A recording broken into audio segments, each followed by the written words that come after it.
Welcome to real GK analysis YouTube channel. हमारे इस video में आप सभी का स्वागत है।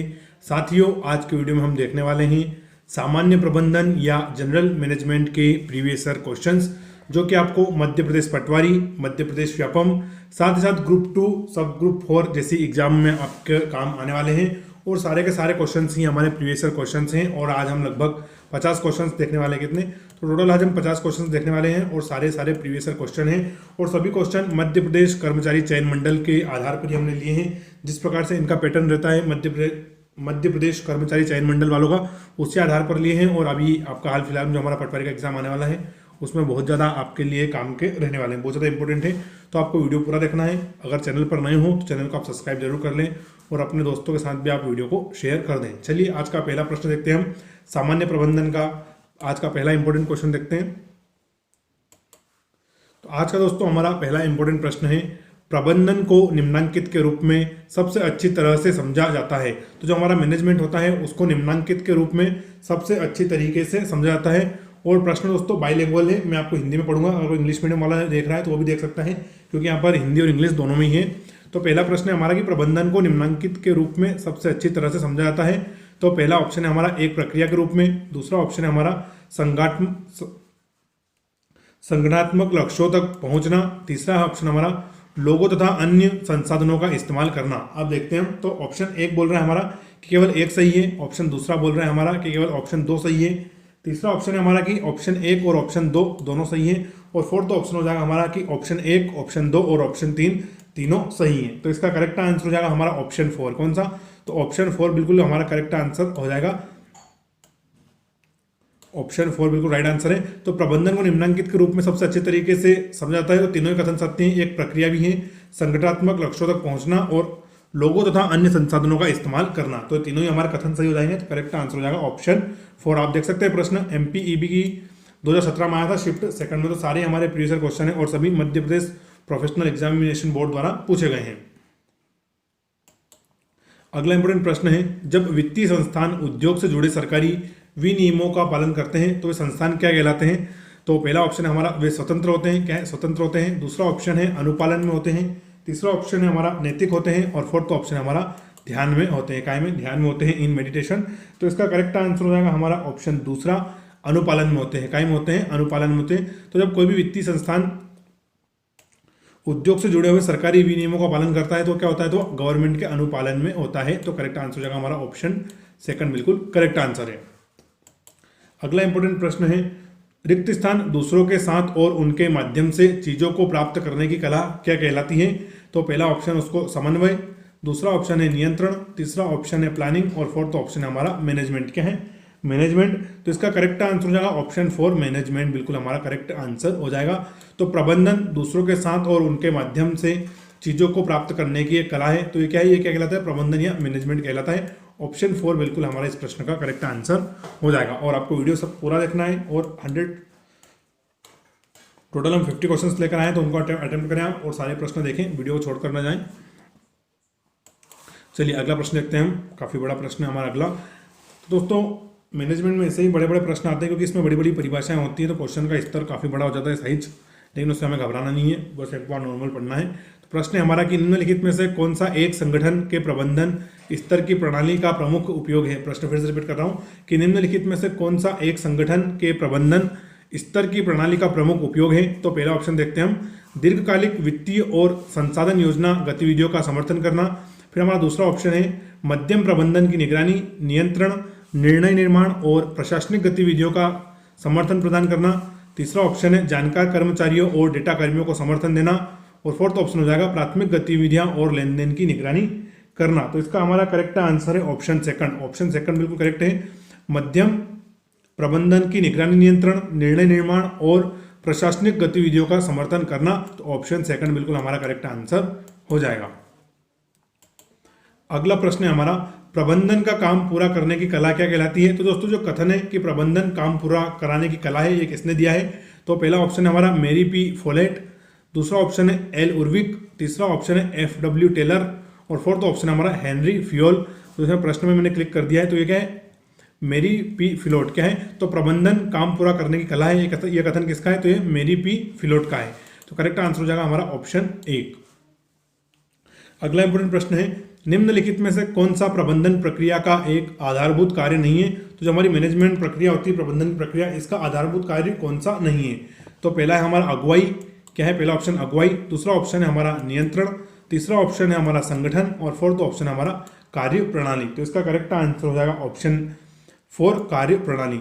तो प्रबंधन प्रक्रिया का आधारभूत कार्य कौन सा नहीं है, तो कार्य प्रणाली उसका एक आधारभूत कार्य नहीं है, किसका, प्रबंधन प्रक्रिया का। तो इस प्रश्न का करेक्ट आंसर हो जाएगा हमारा ऑप्शन 4।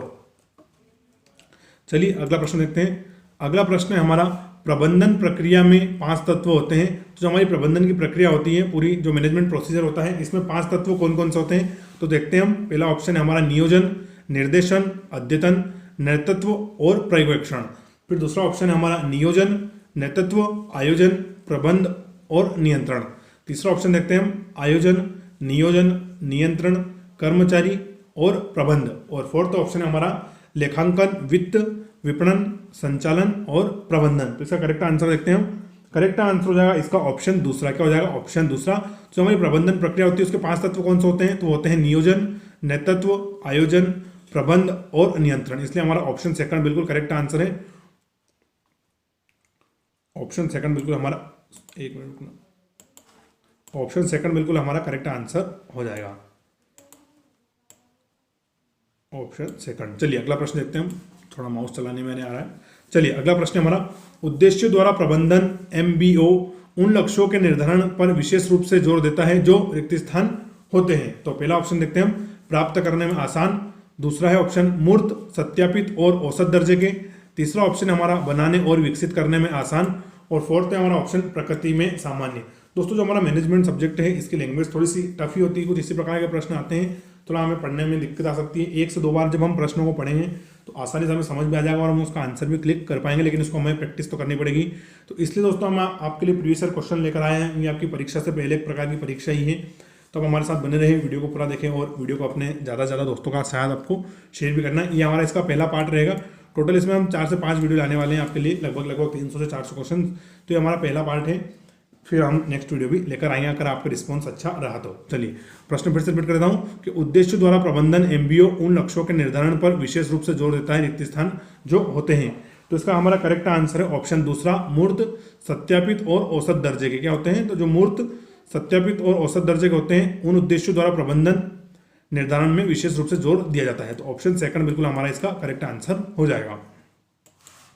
अगला प्रश्न है, सबसे कम प्राधिकार रखने वाले और संगठन के पद क्रम में सबसे निचले स्तर पर रहने वाले प्रबंधकों को रिक्त स्थान प्रबंधक कहा जाता है। तो पहला ऑप्शन है हमारा मध्य स्तर प्रबंधक, दूसरा ऑप्शन हो जाएगा उच्च स्तर प्रबंधक, तीसरा ऑप्शन है हमारा प्रथम पंक्ति के प्रबंधक और फोर्थ ऑप्शन है हमारा इनमें से कोई नहीं। क्या है, इनमें से कोई नहीं। तो इसका करेक्ट आंसर हो जाएगा ऑप्शन तीसरा, प्रथम पंक्ति के प्रबंधक। क्या बोलते हैं उनको, प्रथम पंक्ति के प्रबंधक बोलते हैं। तो जो सबसे कम प्राधिकार रखने वाले और संगठन के पद क्रम में सबसे निचले स्तर पर रहने वाले प्रबंधक होते हैं, उनको हम प्रथम पंक्ति का प्रबंधक बोलते हैं। तो करेक्ट आंसर हो जाएगा हमारा ऑप्शन तीसरा। और आप देख सकते हैं ये प्रश्न में हमारा MPEB 2021 की परीक्षा में पूछा गया था शिफ्ट सेकंड में। तो सारे प्रीवियस ईयर क्वेश्चन है, हर प्रश्न नीचे लिखा हुआ है। चलिए अगला प्रश्न देखते हैं हम। स्वप्रबंधित कार्यदल सामान्यतः होते हैं। तो जो स्वप्रबंधित कार्यदल होते हैं वो सामान्यतः किस प्रकार के होते हैं। तो पहला ऑप्शन देखते हैं हम, कार्य के अलग अलग क्षेत्रों से परंतु समान पदानुक्रमिक स्तरों पर जो एक साथ काम करके कार्यों को पूरा करते हैं। फिर दूसरा ऑप्शन हमारा, कर्मचारियों के समूह जो अपने भूतपूर्व सुपरवाइजरों की जिम्मेदारियां संभालते हैं। फिर तीसरा ऑप्शन हमारा, ऐसे कर्मचारी जो निर्णय लेने में असमर्थ अन्य कर्मचारियों की जिम्मेदारी लेते हैं। और फोर्थ ऑप्शन है, वे जो गुणवत्ता, दक्षता और काम के माहौल में सुधार के तरीकों पर चर्चा करने के लिए साप्ताहिक मिलते हैं। तो इसका करेक्ट आंसर हो जाएगा हमारा ऑप्शन दूसरा। कौन सा, ऑप्शन दूसरा बिल्कुल हमारा करेक्ट आंसर बी। तो स्वप्रबंधित कार्यदल सामान्यतः होते हैं, तो ये वे दल होते हैं जो कर्मचारियों के समूह जो अपने भूतपूर्व सुपरवाइजरों की जिम्मेदारियों को संभालते हैं। तो वो क्या कहलाते हैं, वो स्वप्रबंधित कार्यदल कहलाते हैं। तो ऑप्शन दूसरा बिल्कुल हमारा करेक्ट आंसर हो जाएगा। अगला प्रश्न हमारा, संघर्ष प्रबंधन कॉन्फ्लिक्ट मैनेजमेंट क्या है।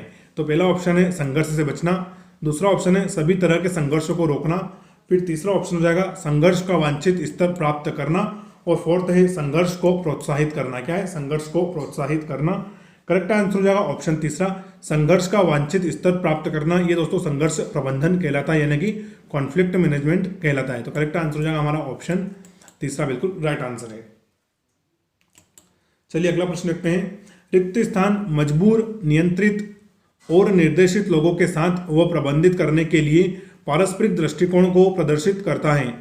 क्या प्रश्न बोल रहा है हमारा कि रिक्त स्थान मजबूर, नियंत्रित और निर्देशित लोगों के साथ व प्रबंधित करने के लिए पारंपरिक दृष्टिकोण को प्रदर्शित करता है। तो पहला ऑप्शन है हमारा मैकग्रेगर का वाई सिद्धांत, दूसरा ऑप्शन है मैकग्रेगर का एक्स सिद्धांत, तीसरा हमारा यानी कि बोथ ऑप्शन एक ऑप्शन बी दोनों सही है, और तीसरा है उपरोक्त में से कोई नहीं। तो इसका करेक्ट आंसर हो जाएगा हमारा ऑप्शन दूसरा, मैकग्रेगर का एक्स सिद्धांत। कौन सा? जो हमारे मैकग्रेगर महोदय थे उनका ये कौन सा सिद्धांत है? तो उनका ये एक्स सिद्धांत है। तो करेक्ट आंसर क्या हो जाएगा? करेक्ट आंसर हो जाएगा ऑप्शन दूसरा। अगला इंपॉर्टेंट प्रश्न है, निम्नांकित में से किसे सामान्यतः परिचालन प्रबंधन के एक आयाम के रूप में नहीं माना जाता है? तो पहला ऑप्शन है हमारा गुणवत्ता बनाए रखना, फिर दूसरा ऑप्शन है उत्पाद या सेवा का डिजाइन, तीसरा ऑप्शन है सुरक्षित वित्तीय संसाधन, और फोर्थ ऑप्शन है हमारा इन्वेंटरीज का प्रबंधन। तो इसका करेक्ट आंसर है ऑप्शन तीसरा, सुरक्षित वित्तीय प्रबंधन। तो प्रश्न क्या बोल रहा है कि निम्नलिखित में से किसे सामान्यतः परिचालन प्रबंधन के एक आयाम के रूप में नहीं माना जाता? तो सुरक्षित वित्तीय संसाधन को परिचालन प्रबंधन के एक आयाम के रूप में नहीं माना जाता है। तो करेक्ट आंसर क्या हो जाएगा? करेक्ट आंसर हो जाएगा ऑप्शन थर्ड, हमारा बिल्कुल राइट आंसर है। चलिए अगला इंपॉर्टेंट क्वेश्चन देखते हैं हम। अगला प्रश्न है हमारा, निम्नलिखित भूमिकाओं में से कौन सी भूमिका प्रबंधक द्वारा निभाई गई निर्णायक भूमिकाओं की श्रेणी में नहीं आती है? तो पहला ऑप्शन है हमारा अव्यवस्था संचालक, दूसरा ऑप्शन हो जाएगा संसाधन संभाजक, तीसरा ऑप्शन है हमारा वार्ताकार, और फोर्थ ऑप्शन है हमारा प्रवक्ता। क्या है फोर्थ ऑप्शन? प्रवक्ता। तो इसका करेक्ट आंसर है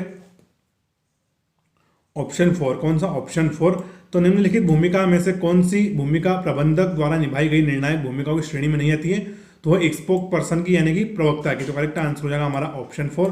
तो जो प्रवक्ता की भूमिका है वो प्रबंधक महोदय या जो हमारे मैनेजर महोदय हैं वो नहीं उठाते हैं, उनके कोई अलग ही व्यक्ति होता है जो कंपनी में प्रवक्ता के तौर पर काम करता है। कंपनी से जुड़े हुए जो भी इंपॉर्टेंट नोटिफिकेशन वगैरह जो भी होते हैं तो वो मीडिया के सामने या फिर न्यूज़पेपर वगैरह के माध्यम से उनको प्रकाशित करते हैं। तो ये काम कौन देखता है? तो ये प्रवक्ता देखता है, स्पोक पर्सन देखते हैं किसी भी कंपनी के। तो करेक्ट आंसर हो जाएगा हमारा ऑप्शन फोर। अगला महत्वपूर्ण प्रश्न है, फर्स्ट लाइन प्रथम पंक्ति प्रबंधक कौन होता है? तो जैसे अभी हमने पिछले स्लाइड में देखा था, प्रथम पंक्ति प्रबंधक के बारे में पढ़ा था। तो प्रश्न है कि फर्स्ट लाइन प्रथम पंक्ति प्रबंधक कौन है? तो पहला ऑप्शन है हमारा वो प्रबंधक जो संगठन और ग्राहकों या जनता के बीच संपर्क का पहला बिंदु हो। फिर दूसरा ऑप्शन है वो प्रबंधक जो गैर प्रबंधकीय कर्मचारियों के दैनिक पर्यवेक्षण के लिए जिम्मेदार हो। फिर तीसरा ऑप्शन है हमारा जब एक गैर प्रबंधकीय कर्मचारी या हाल ही में चुना गया कर्मचारी पदोन्नत होकर पहली बार अधिकारी बनता हो। और फोर्थ है एक प्रशिक्षु या नौसिखिया या एक प्रशिक्षणार्थी। तो देखते हैं जो हमारा फर्स्ट लाइन प्रबंधक होता है वो क्या होता है। तो करेक्ट आंसर है ऑप्शन दूसरा। क्या है? ऑप्शन दूसरा बिल्कुल हमारा करेक्ट आंसर है। वो प्रबंधक जो गैर प्रबंधकीय कर्मचारियों के दैनिक पर्यवेक्षण के लिए जिम्मेदार हो उसको हम क्या बोलते हैं? उसको बोलते हैं प्रथम पंक्ति का प्रबंधक यानी कि फर्स्ट लाइन मैनेजर। तो करेक्ट आंसर हो जाएगा हमारा ऑप्शन दूसरा बिल्कुल राइट आंसर है। चलिए अगला प्रश्न देखते हैं हम।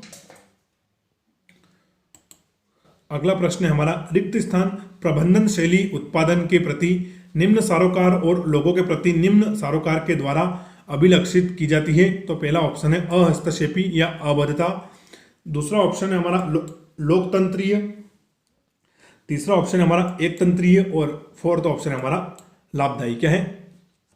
लाभदायी। तो इसका करेक्ट आंसर हो जाएगा हमारा ऑप्शन एक अहस्तक्षेपी। तो मैं फिर से रिपीट करता हूं, प्रबंधन शैली उत्पादन के प्रति निम्न सारोकार और लोगों के प्रति निम्न सारोकार के द्वारा अभिलक्षित की जाती है। तो दोस्तों वो अबद्धता या अहस्तक्षेपी की जाती है। करेक्ट आंसर हो जाएगा हमारा ऑप्शन फोर।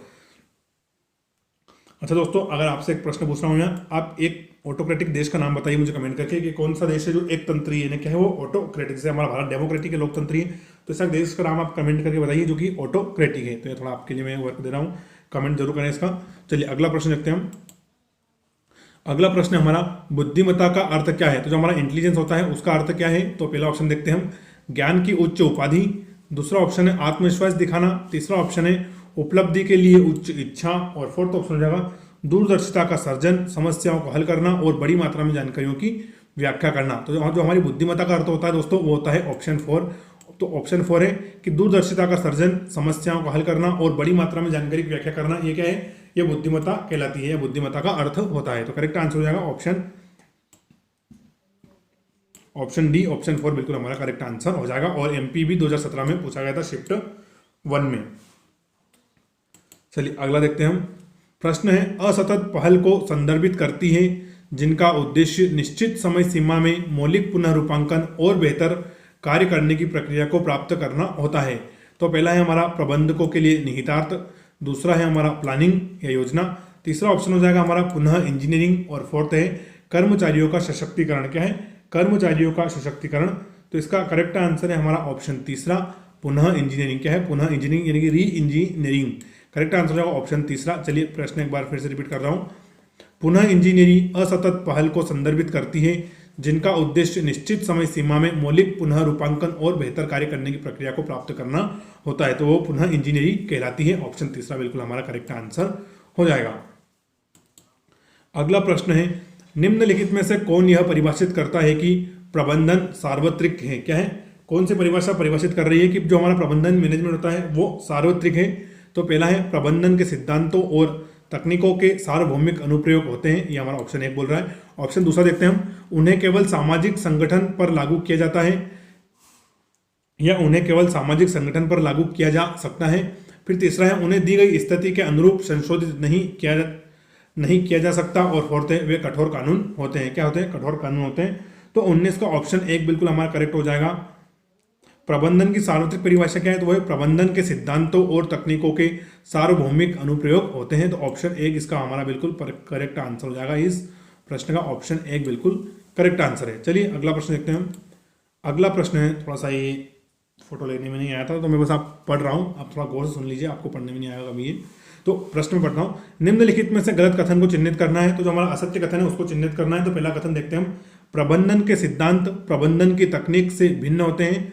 फिर दूसरा है, प्रबंधन के सिद्धांत मूल्यों से भिन्न होते हैं। तीसरा ऑप्शन है हमारा, प्रबंधकीय सिद्धांत निर्णय सर्जन और व्यवहार के लिए व्यापक और सामान्य दिशा निर्देश हैं। फोर्थ है हमारा, प्रबंधन के सिद्धांत विशुद्ध विज्ञान है। तो दोस्तों जो हमारा फोर्थ कथन है यानी कि फोर्थ जो हमारा स्टेटमेंट है वो बिल्कुल गलत है। प्रबंधन के सिद्धांत विशुद्ध विज्ञान है, तो इसको हमारा बिल्कुल ये गलत है। तो इस प्रश्न का करेक्ट आंसर क्या हो जाएगा, करेक्ट आंसर हो जाएगा ऑप्शन 4, यानी कि जो गलत है वही हमारे लिए सही है, क्योंकि प्रश्न क्या बोल रहा है कि निम्नलिखित में से गलत कथन को चिन्हित करना है, इसलिए इस प्रश्न का सही जवाब क्या है, ऑप्शन 4 बिल्कुल हमारा सही जवाब हो जाएगा। और ये भी एमपीईबी 2021 की परीक्षा में पूछा गया था शिफ्ट सेकंड में। अब इसमें परीक्षा का नाम तो नहीं है, लेकिन एमपीईबी कोई सा परीक्षा होता होगा जिसमें मैनेजमेंट के प्रश्न आते हैं, तो वहां पर ये पूछा गया था। चलिए अगला प्रश्न देखते हैं हम, निम्नलिखित में से कौन सी मान्यता को एक सफल प्रबंधक द्वारा सर्वाधिक धारण करने की संभावना है। तो पहला ऑप्शन है, अच्छा पारस्परिक कौशल होना आवश्यक नहीं है। दूसरा ऑप्शन है, तकनीकी कौशल आवश्यक है लेकिन सफलता के लिए अकेले अपर्याप्त है। फिर तीसरा ऑप्शन है, तकनीकी ज्ञान वह सब है जो सफलता के लिए आवश्यक है। 4 है हमारा ऑप्शन, प्रभावकारिता मानव व्यवहार से प्रभावित नहीं होती। तो इसका करेक्ट आंसर हो जाएगा हमारा ऑप्शन दूसरा। ऑप्शन दूसरा बिल्कुल करेक्ट आंसर हो जाएगा, तकनीकी कौशल आवश्यक है लेकिन सफलता के लिए अकेले अपर्याप्त है।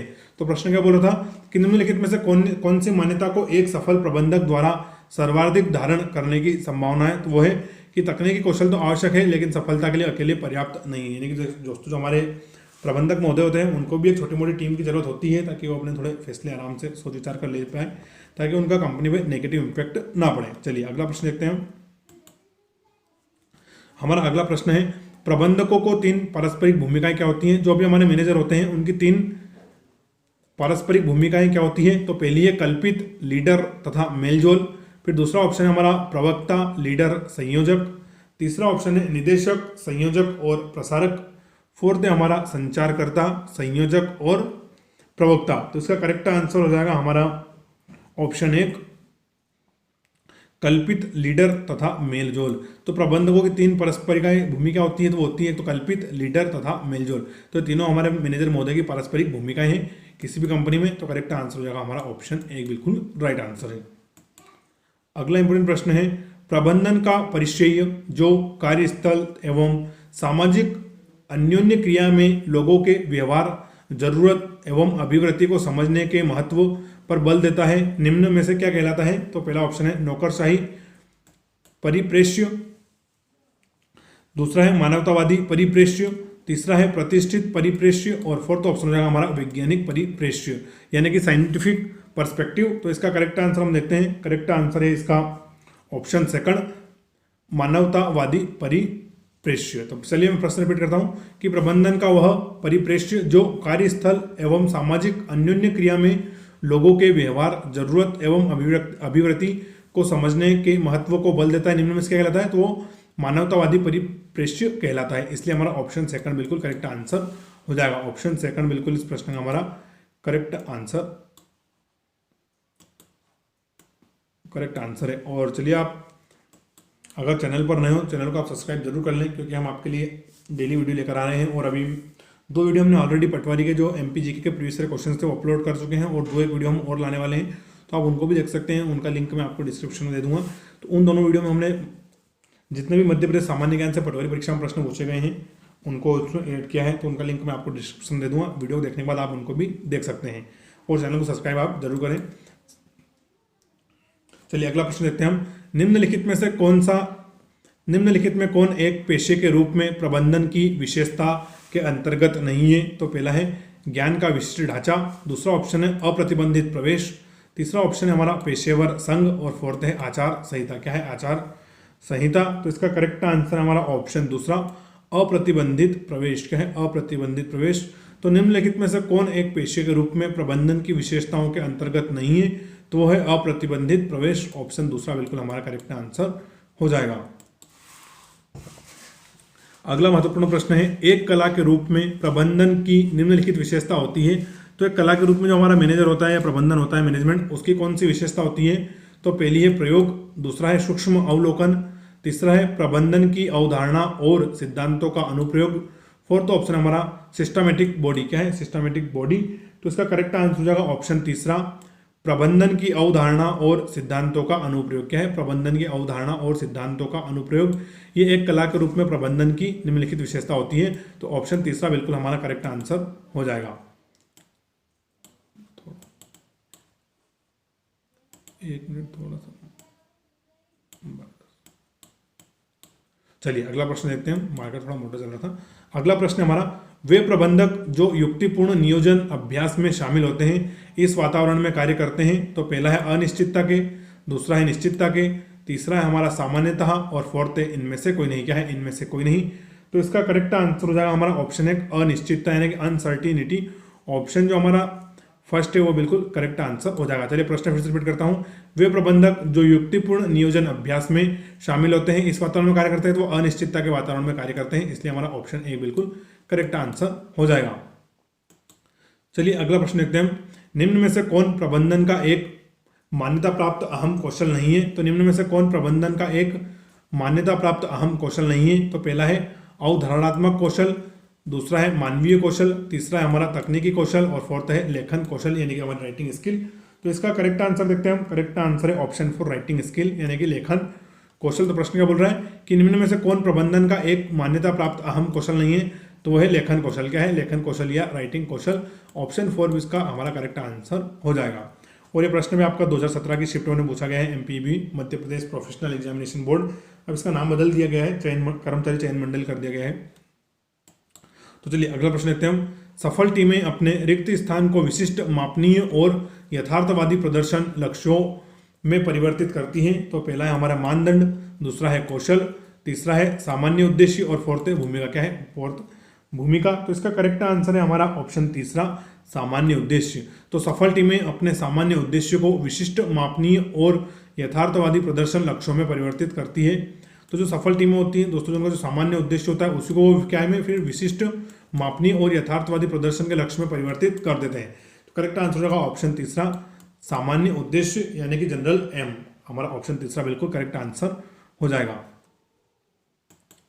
अगला प्रश्न है, संगठन में कुशल प्रबंधन की आवश्यकता किससे संबंधित है? तो जो भी हमारा संगठन होता है उसमें जो कुशल प्रबंधन होता है, वेल मैनेजमेंट, वो किससे संबंधित होता है? तो पहला है उत्पादकता के लिए नहीं, फिर दूसरा हमारा प्रभावशीलता और दक्षता के बीच असंतुलन, तीसरा है लक्ष्यों की पूर्ति, फोर्थ है विकास के लिए नहीं होता है। क्या होता है? विकास के लिए नहीं होता है। तो इसका करेक्ट आंसर दोस्तों तीनों स्टेटमेंट नेगेटिव है। लेकिन ऑप्शन तीसरा बिल्कुल हमारा करेक्ट है, लक्ष्यों की पूर्ति। क्या है? लक्ष्यों की पूर्ति। तो किसी भी संगठन में अगर कोई कुशल प्रबंधकार रहेगा, अच्छे मैनेजर साहब रहेंगे, तो वो क्या होगा, लक्ष्यों की प्राप्ति कर लेंगे। जो भी वो अपने क्वार्टरली या ईयरली टारगेट रखते हैं, टारगेट सेट करते हैं, उनको से आसानी से अचीव कर पाएंगे, क्योंकि उनको पूरा मैनेजमेंट प्रबंधन उसमें काम करेगा, उसको पूरा करने के लिए काम करेगा। इसलिए संगठन में कुशल प्रबंधन की आवश्यकता किससे संबंधित है? तो लक्ष्यों की पूर्ति से संबंधित है। ऑप्शन इसका भी तीसरा हमारा बिल्कुल करेक्ट आंसर हो जाएगा। अगला प्रश्न है हमारा, एक प्रबंधक सहयोगात्मक प्रक्रिया के माध्यम से लक्ष्यों को निर्धारित करता है। अधीनस्थ कर्मचारी का निष्पादन किस हद तक लक्ष्यों को पूरा कर रहा है, ये मूल्यांकन और निष्पादन को पुरस्कृत करने में एक महत्वपूर्ण पैरामीटर है। निम्नलिखित में से किस नियम में यह बात स्पष्ट होती है? चलिए थोड़ा सा बड़ा है, इसलिए फिर से रिपीट करता हूं कि एक प्रबंधक सहयोगात्मक प्रक्रिया के माध्यम से लक्ष्यों को निर्धारित करता है। अधीनस्थ कर्मचारी का निष्पादन किस हद तक लक्ष्यों को पूरा कर रहा है, ये मूल्यांकन और निष्पादन को पुरस्कृत करने में एक महत्वपूर्ण पैरामीटर है। निम्नलिखित में से किस नियम में बात स्पष्ट होती है? तो पहला है संसाधनों द्वारा प्रबंधन। क्या है? पहला संसाधनों द्वारा प्रबंधन, दूसरा है प्राधिकार द्वारा प्रबंधन, तीसरा है हमारा प्रणाली आधारित प्रबंधन, और फोर्थ है उद्देश्य आधारित प्रबंधन। क्या है फोर्थ? उद्देश्य आधारित प्रबंधन। तो इसका हमारा करेक्ट आंसर हो जाएगा ऑप्शन 4। ऑप्शन 4 यानी उद्देश्य आधारित प्रबंधन। तो इस प्रश्न का करेक्ट आंसर क्या है? करेक्ट आंसर रहने वाला साथियों हमारा उद्देश्य आधारित प्रबंधन, यानी ऑप्शन 4 बिल्कुल करेक्ट आंसर हो जाएगा। चलिए अगला प्रश्न देखते हैं। अगला प्रश्न है, महत्वपूर्ण अनावृत्ति लक्ष्यों को पूरा करने के लिए गतिविधियों के एक जटिल सेट का समायोजन करता है। तो पहला है हमारा कार्यक्रम, दूसरा है बजट, तीसरा ऑप्शन है हमारा प्रक्रम, और फोर्थ ऑप्शन है रूल्स। क्या है? यानी कि नियम। तो इसका करेक्ट आंसर देखते हैं हम। करेक्ट आंसर है हमारा ऑप्शन 1 कार्यक्रम। क्या है? यानी कि प्रोग्राम। तो प्रोग्राम महत्वपूर्ण अनावृत्ति लक्ष्यों को पूरा करने के लिए गतिविधियों के एक जटिल सेट का समायोजन करता है। तो ऑप्शन 1 भी इस प्रश्न का हमारा बिल्कुल करेक्ट आंसर हो जाएगा। थोड़ा आपको बोरिंग जरूर लग रहा होगा, लेकिन जो हमारा दोस्तों मैनेजमेंट सब्जेक्ट वो थोड़ा ऐसा ही है, बोरिंग लगता है, लेकिन फिर भी आपको सारे प्रश्न अटेम्प्ट करने हैं। लगभग हमने 30 प्रश्न कर लिए हैं, हमारे 20 प्रश्न और बाकी है, तो आप उनको अटेम्प्ट करके जाएं, वीडियो आपको छोड़ना नहीं है। तो चलिए देखते हैं हम अगला हमारा, रिक्त स्थान संगठन के लक्ष्यों को प्राप्त करने के लिए योजनाओं और कार्य नीतियों को लागू करने हेतु कौन जिम्मेदार होता है? तो पहला है हमारा ऑप्शन मध्यम स्तर के प्रबंधक, यानी कि जो हमारे मिडिल लेवल के मैनेजर साहब होते हैं, वो संगठन के लक्ष्यों को प्राप्त करने के लिए योजना और कार्य नीति को लागू करने के लिए जिम्मेदार होते हैं। या फिर हमारा दूसरा ऑप्शन है अग्रपंक्ति के पर्यवेक्षक, यानी कि फ्रंट लाइन सुपरवाइजर, तीसरा ऑप्शन है अधिकारी, और फोर्थ ऑप्शन है हमारा तकनीकी पर्यवेक्षक। कौन? तकनीकी पर्यवेक्षक। तो इसका करेक्ट आंसर हो जाएगा ऑप्शन 1 मध्यम स्तर के प्रबंधक, यानी जो हमारे मिडिल लेवल के मैनेजर होते हैं, वो संगठन के लक्ष्यों को प्राप्त करने के लिए योजना और कार्य नीति को लागू करने में जिम्मेदार होते हैं। क्योंकि जो टॉप लेवल के मैनेजर होते हैं वो तो टारगेट खुद बनाते हैं, और फिर जो अपने फर्स्ट लाइन मैनेजर या मिडिल लेवल मैनेजर हैं उनको सौंप देते हैं, और वो फिर अपने सुपरवाइजर्स के माध्यम उन लक्ष्यों को पूरा करते हैं, ताकि कंपनी या जिस संस्थान में काम कर रहे हैं उसकी लगातार ग्रोथ होती रहे। तो करेक्ट आंसर क्या है? करेक्ट आंसर है हमारा ऑप्शन 1। क्योंकि दोस्तों किसी भी कंपनी का अगर भविष्य सिक्योर है, तो वहाँ पर काम करने वाले कर्मचारियों का भी भविष्य सिक्योर है। आप देख सकते हैं, वरना जैसे कि बड़ी बड़ी कंपनियां कर्मचारियों की लगातार चटनी कर रही है, मेटा हुई, फेसबुक हुई, गूगल हुई। तो दोस्तों ठीक इसी प्रकार से ये भी काम करता है। तो करेक्ट आंसर रहेगा हमारा ऑप्शन 1। चलिए अगला देखते हैं हम, एमबीओ यानी कि उद्देश्य आधारित प्रबंधन, मैनेजमेंट बाय ऑब्जेक्टिव्स, इसको एमबीए बोलते हैं। शायद फॉर्म कभी भी आपसे परीक्षा में पूछ सकते हैं, इसलिए आप याद रख लें कि एमबीओ का पूरा नाम क्या है, तो वो है मैनेजमेंट बाय ऑब्जेक्टिव्स या उद्देश्य आधारित प्रबंधन। पद का उपयोग करने वाले प्रबंधन विचारकों में से एक कौन है? तो पहले हैं पीटर ड्रकर, फिर दूसरे हमारे हेनरी वेहरिक, तीसरे हेनरी हेरोल्ड कुंटज, और फोर्थ है पोर्टर। क्या है? पोर्टर। ये वाले पोर्टर नहीं है जो सामान्य दूसरे से उठाते हैं, ये एक व्यक्ति का नाम है पोर्टर। चलिए एमबीओ उद्देश्य आधारित प्रबंधन, पद का उपयोग करने वाले प्रबंधन विचारकों में से एक हैं। तो इसका correct answer option 1 Peter Drucker. क्या है? Peter Drucker.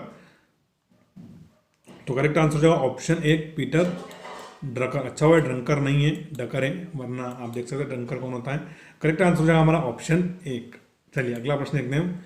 अगला है, निम्नलिखित में से कौन सा प्रशासन और प्रबंधन के बीच अंतर को सबसे उचित ढंग से व्यक्त करता है? चलिए प्रश्न फिर से रिपीट कर रहा हूं कि निम्नलिखित में से कौन सा प्रशासन और प्रबंधन के बीच अंतर को सबसे उचित ढंग से व्यक्त करता है?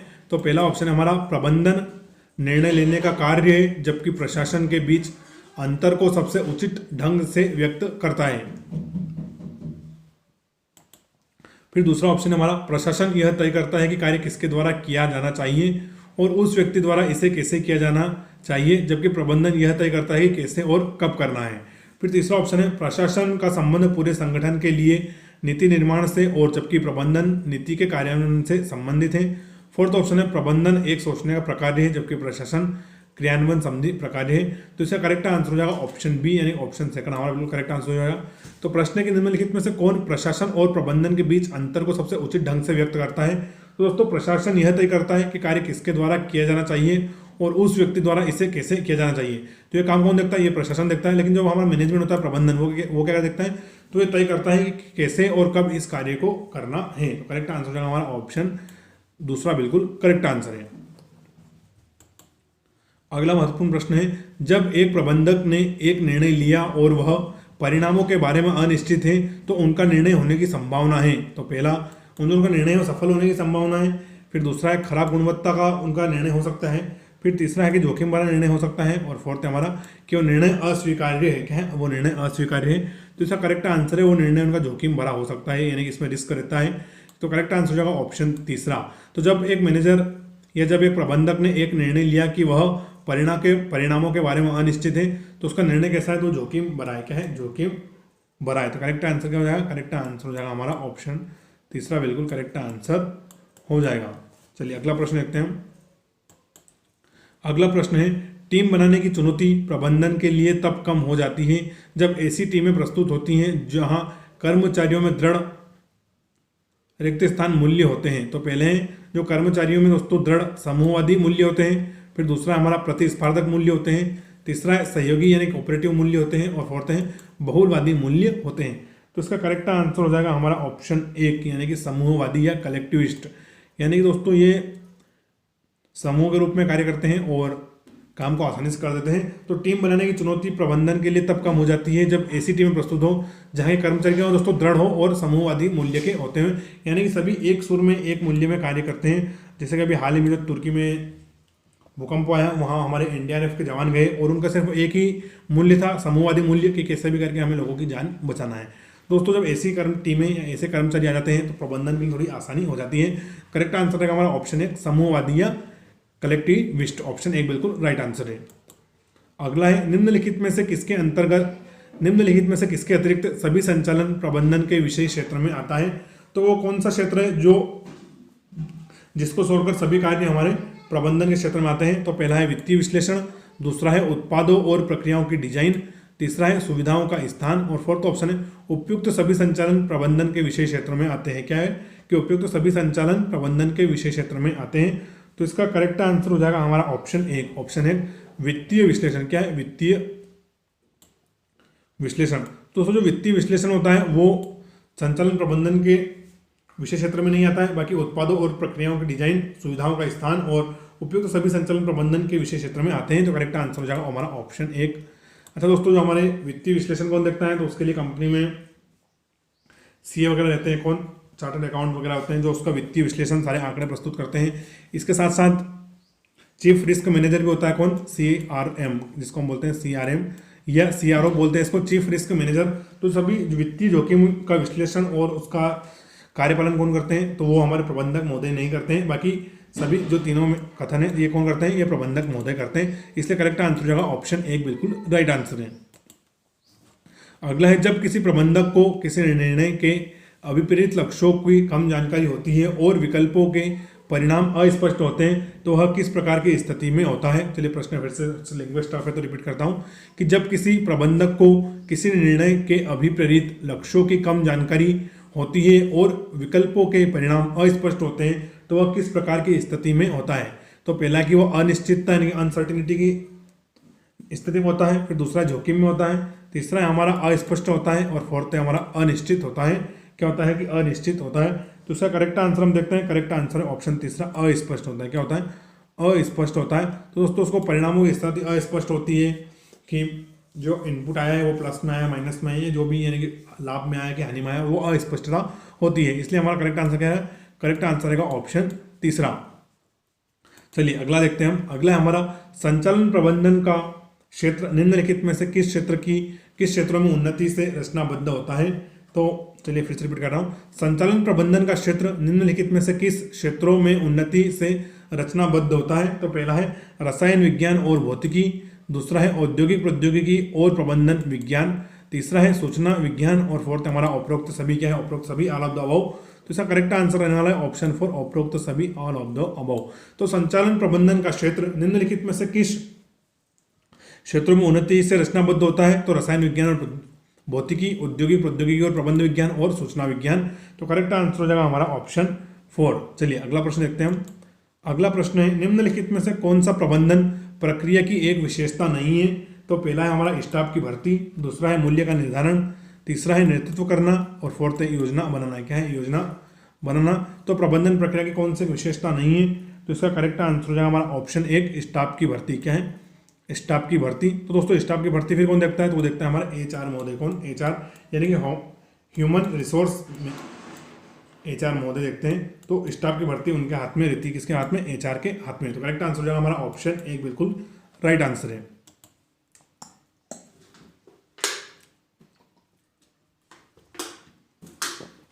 चलिए अगला प्रश्न देखते हैं। सॉरी, अगला प्रश्न है निम्न में से कौन सा कथन सही नहीं है। तो पहला है मुद्रास्फीति की वजह से समय के साथ मुद्रा का मूल्य कम हो जाता है, दूसरा है ऑप्शन मुद्रा तुल्य की कमी के कारण व्यक्ति भविष्य की तुलना में वर्तमान में उपभोग करना पसंद करता है, फिर तीसरा ऑप्शन हमारा मुद्रा का कालांतराल मान नहीं होता, और फोर्थ है हमारा ऑप्शन पैसों का मूल्य अलग अलग समय बिंदुओं पर अलग अलग होता है। तो देखना है कि कौन सा कथन हमारा सही नहीं है, यानी हमें इसमें असत्य कथन छांटना है। तो इसका करेक्ट आंसर हो जाएगा हमारा ऑप्शन तीसरा, मुद्रा का कालांतराल मान नहीं होता है। ये कथन क्या है दोस्तों? गलत है और गलत को हमें सिलेक्ट करना है, इसलिए करेक्ट आंसर हो जाएगा हमारा option third, money does not have time value. ये इसका हमारा करेक्ट आंसर है कि मुद्रा का कालांतरण मान नहीं होता। ऑप्शन तीसरा बिल्कुल राइट आंसर है, इसको लॉक कर दिया जाए। चलिए अगला प्रश्न देखते हैं हम। रॉबर्ट के काल्ज द्वारा प्रबंधकों के लिए पहचाने गए 3 आवश्यक कौशल कौन से हैं। तो दोस्तों जो हमारे रॉबर्ट के काल्ज महोदय हैं, इन्होंने मैनेजर्स के लिए कुछ 3 स्किल्स निकाली है, वो देखते हैं कौन कौन सी है। पहली है तकनीकी नियंत्रण और आयोजन, फिर दूसरा ऑप्शन है आयोजन वैचारिक और अनुसंधान, तीसरा है हमारा अनुसंधान मानव और वैचारिक, फोर्थ ऑप्शन है अनुसंधान मानव और वैचारिक। तो इसका करेक्ट आंसर हमारा ऑप्शन तीसरा, अनुसंधान मानव और वैचारिक। तो जो हमारा ऑप्शन है 9 नंबर का, इसका करेक्ट आंसर क्या है? करेक्ट आंसर है ऑप्शन तीसरा, अनुसंधान मानव और वैचारिक। बिल्कुल करेक्ट आंसर रहेगा ऑप्शन तीसरा। तो जो रॉबर्ट के काल्ज महोदय थे, इनके द्वारा प्रबंधकों के लिए पहचाने गए 3 आवश्यक कौशल कौन से हैं। तो वो है टेक्निकल, ह्यूमन और कंसेप्चुअल, यानी कि वो वैचारिक हो, कुछ तो बात नहीं बोलता, जो बात बोलता हो उसके पीछे का लॉजिक उसके पास हो, वरना कर्मचारी को ऐसे ही डांट रहे हैं और मैनेजमेंट ठीक से नहीं कर रहे हैं, तो ये कार्य नहीं होना चाहिए। तो करेक्ट आंसर है हमारा ऑप्शन तीसरा। चलिए अगला प्रश्न देखते हैं हम। अगला प्रश्न है विभिन्न कार्यात्मक विभागों से विशेषज्ञों को एक संगठन द्वारा तैयार किया जाता है और उन्हें परियोजना प्रबंधकों के नेतृत्व में एक या एक से अधिक परियोजनाओं को सौंप दिया जाता है। इस प्रकार के संगठन क्या कहलाते हैं। तो पहला ये टीम संगठन कहलाते हैं, यानी कि टीम ऑर्गेनाइजेशन, फिर दूसरा हमारा शैक्षणिक संगठन, तीसरा ऑप्शन है मैट्रिक्स संगठन, और फोर्थ है हमारे वर्चुअल संगठन यानी कि आभासी संगठन। तो इसका करेक्ट आंसर क्या है? करेक्ट आंसर हो जाएगा इसका हमारा ऑप्शन तीसरा, मैट्रिक्स संगठन। तो ऑप्शन तीसरा बिल्कुल करेक्ट है, इसको आप याद रखें। क्या कहलाते हैं वो? तो मैट्रिक्स संगठन कहलाते हैं। तो विभिन्न कार्यात्मक विभागों से विशेषज्ञों को एक संगठन द्वारा तैयार किया जाता है और उन्हें परियोजना प्रबंधन के नेतृत्व में एक या एक से अधिक परियोजनाओं को सौंप दिया जाता है। इस प्रकार के संगठन को हम मैट्रिक्स संगठन कहते हैं या मैट्रिक्स संगठन कहलाते हैं। ऑप्शन तीसरा बिल्कुल राइट आंसर है। चलिए अगला क्वेश्चन देखते हैं।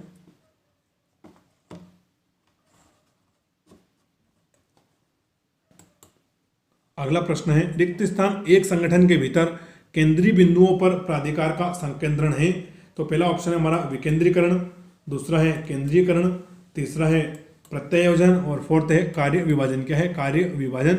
तो इसका करेक्ट आंसर हो जाएगा हमारा ऑप्शन दूसरा, केंद्रीयकरण यानी कि सेंट्रलाइजेशन। तो एक संगठन के भीतर केंद्रीय बिंदुओं पर प्राधिकार का संकेंद्रण होता है, तो होता है केंद्रीयकरण के अंदर यानी कि सेंट्रलाइजेशन के अंदर।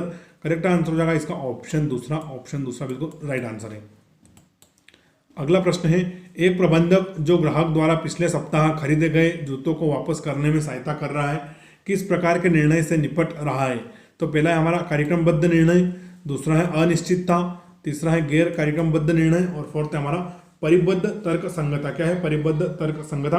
तो इसका करेक्ट आंसर हो जाएगा ऑप्शन 1 कार्यक्रमबद्ध निर्णय। क्या है इसका कार्यक्रमबद्ध निर्णय है। तो फिर से प्रश्न रिपीट कर रहा हूं,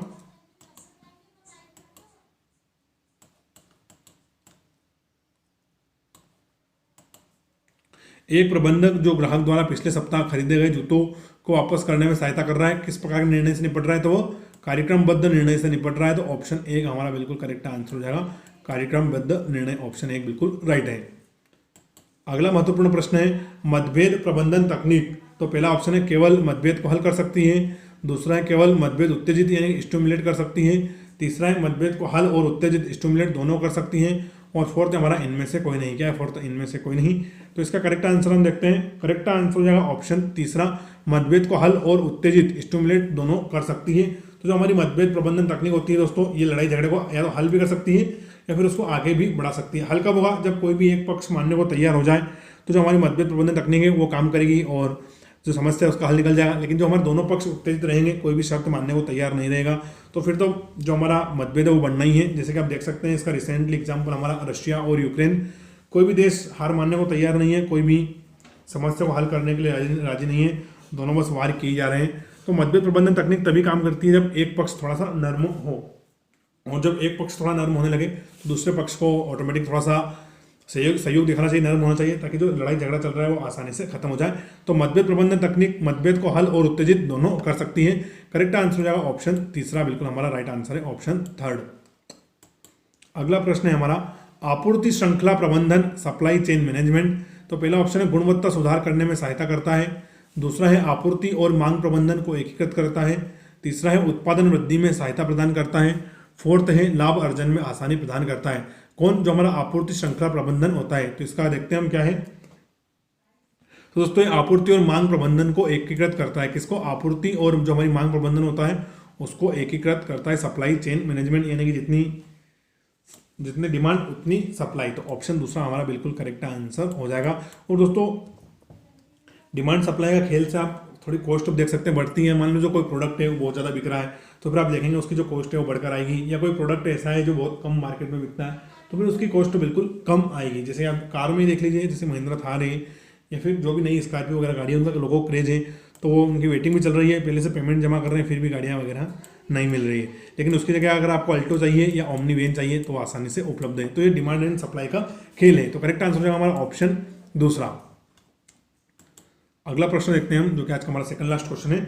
वैचारिक कौशल का संबंध प्रबंधक की उस क्षमता से है जिससे वह, तो पहला ऑप्शन है रणनीतिक दृष्टि से देख सके कि संगठन के विभिन्न भाग कैसे कार्य करते हैं, दूसरा है समूहों में विस्तृत समस्या को सुलझा सके, उलझाना नहीं है, समूहों में विस्तृत समस्याओं को सुलझा सके, तीसरा है संगठन में दूसरों को प्रभावी रूप से समझ सके और सहभागी बन सके, फिर फोर्थ है संगठनात्मक समस्याओं का सही मूल्यांकन कर सके। तो वैचारिक कौशल का वह संबंध प्रबंधक को उस क्षमता से है जिससे, तो करेक्ट आंसर हो जाएगा इसका हमारा ऑप्शन पहला, रणनीतिक दृष्टि से देख सके कि संगठन के विभिन्न भाग कैसे कार्य करते हैं, यानी कि दोस्तों अलग अलग डिपार्टमेंट किस प्रकार से कार्य कर रहे हैं, क्या उनमें आपस में जोड़ तोड़ है या फिर अच्छे से वो कार्य कर रहे हैं, आपसी मेल मिलाप से कार्य कर रहे हैं। तो ये सब देख सकता है। कौन देखता है इनको देखता है संबंध प्रबंधक, यानी कि रिलेशनशिप मैनेजर, संबंध प्रबंधक इन कार्यों को देखता है। करेक्ट आंसर हो जाएगा इसका ऑप्शन एक, बिल्कुल हमारा राइट आंसर है। चलिए अगला प्रश्न देखते हैं हम, जो कि लास्ट क्वेश्चन है आज का हमारा, वो है रणनीतिक प्रबंधन स्ट्रेटेजिक मैनेजमेंट प्रक्रिया का अंतिम चरण क्या है।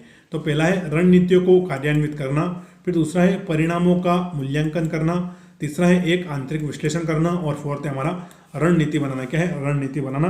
तो करेक्ट आंसर हो जाएगा परिणामों का मूल्यांकन करना, ऑप्शन सेकंड बिल्कुल हमारा राइट आंसर है। तो प्रश्न रिपीट करूं कि रणनीतिक प्रबंधन यानी कि स्ट्रेटेजिक मैनेजमेंट प्रक्रिया का अंतिम चरण क्या है, तो परिणामों का मूल्यांकन करना इसका अंतिम चरण है।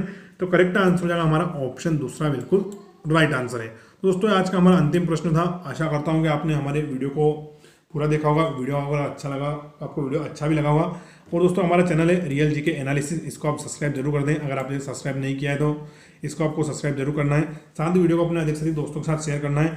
साथ दोस्तों चैनल पर हम एक और सीरीज चलाते हैं जिसमें हम मध्य प्रदेश सामान्य ज्ञान के वस्तुनिष्ठ आपके लेकर आते हैं, जिसमें हमने 8000 से अधिक वस्तुनिष्ठ प्रश्नों का महासंग्रह, जिसमें लगभग हमारी 32 क्लास डल गई है। तो प्रत्येक क्लास में हम 100 क्वेश्चन लेकर आते हैं, यानी कि अभी तक हमने मतलब 3200 क्वेश्चन कर लिए हैं और आगे भी हमारी सीरीज अब चलने वाली है। थोड़ा घर के काम के कारण, पारिवारिक कारणों के कारण मैं वीडियो नहीं ला पा रहा था, लेकिन अब डेली वीडियो लाएंगे। और ये सीरीज आपको पटवारी, वन रक्षक, पुलिस आरक्षक, या मैं एक लाइन में कहूँ तो मध्य प्रदेश में जितनी भी परीक्षाएं होती हैं सभी में आपको काम आने वाली है। तो आप इसको जरूर देखिएगा एक बार। चैनल पर नए हो तो प्लीज़ चैनल को डू सब्सक्राइब। चैनल का नाम है रियल जीके एनालिसिस। आप इसको शेयर भी कर सकते हैं, और आप जो भी सोशल मीडिया हैंडल है जैसे कि इंस्टाग्राम वगैरह, यहाँ मुझे आप अर्जुन.देवड़ा लिख के फॉलो कर सकते हैं। हालांकि ये करने की कोई ज़रूरत नहीं है, बस आपका पढ़ाई फोकस पर होना चाहिए, और आप चैनल को सब्सक्राइब जरूर कर लें। तो वीडियो हमारा यहीं तक था। वीडियो पूरा आपको देखने के लिए थैंक यू। वीडियो कैसा लगा आप मुझे कमेंट करके बताएं। Thank you. जय हिंद।